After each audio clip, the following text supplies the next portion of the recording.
তার হিসাব হবে। আজকে কত তারিখ? 19 তারিখ।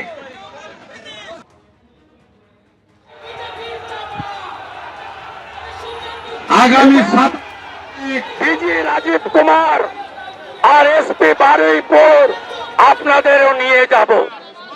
আমি আমার সব এমএলএ বিজেপির বারুইপুর জেলা অফিসে আমরা থাকছি।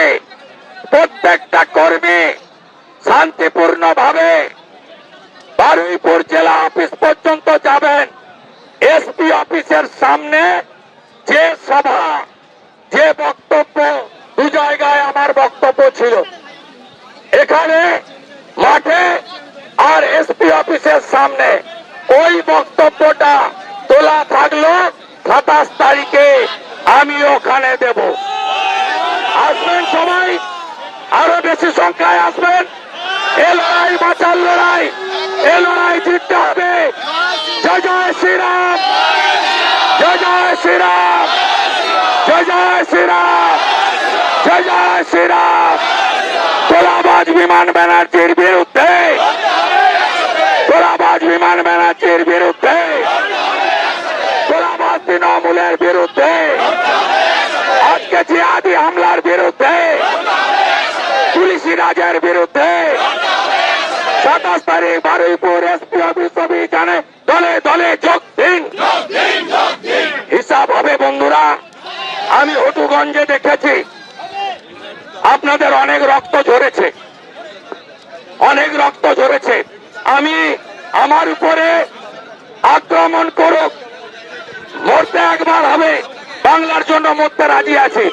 আপনাদের রক্ত পড়ুক আমি চাই না, আপনাদের কারো রক্ত পড়ুক আমি চাই না, চাই না। এ পুলিশ আপনাকে নিরাপত্তা দেবে না, যে এলওপি কে দিতে পারে না, 50 জন এমএলএ কে দিতে পারে না, সিআরপিএফ সিআইএসএফ দর্শকের মতো দাঁড়িয়ে তাদেরকে কাজ করতে দেয় না। এ পুলিশ, আপনারা গাঁয়ের লোক অনেকবার অত্যাচার সহ্য করেছেন। 21-এর অত্যাচার, 23-এর পঞ্চায়েতের অত্যাচার, বারুইপুর অফিস ভরে যায়, ঘর ছাড়া হন আপনারা, চোখের জল পড়ে আপনাদের। আমি চাই না আমার কর্মীর রক্ত ঝরুক। 27 তারিখে দেখা হবে। জয় জয় শ্রীরাম, জয় জয় শ্রীরাম। সবাই অনেকবার অত্যাচার সহ্য করেছেন। 21-এর অত্যাচার, 23-এর পঞ্চায়েতের অত্যাচার, বারুইপুর অফিস ভরে যায়, ঘর ছাড়া হন আপনারা, চোখের জল পড়ে আপনাদের। আমি চাই না আমার কর্মীর রক্ত ঝরুক। 27 তারিখে দেখা হবে। জয় জয় শ্রীরাম।